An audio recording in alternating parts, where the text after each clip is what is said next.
Bigyan na namin yung ilang pang importanteng mga boses ng reaksyon dito sa naganap na leadership change na to. No?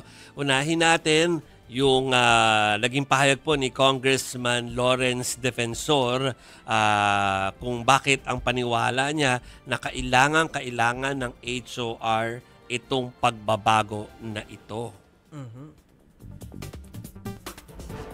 The House needs this change.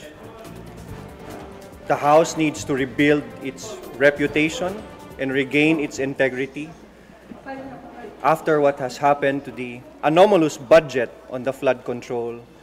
We have to rebuild the public trust, and what happened with the budget and the implementation of the hundreds of billions of flood control.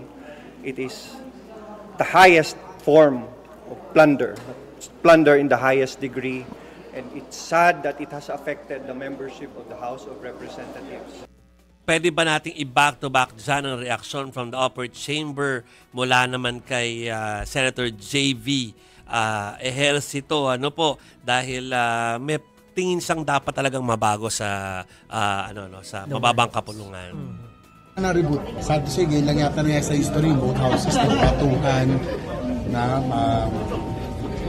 nagkasiraan. So, naka-apekto sa both houses. So, at least ngayon parehong change in leadership and fresh start for both. Hopefully, makatulong sa It's for the good. Yan.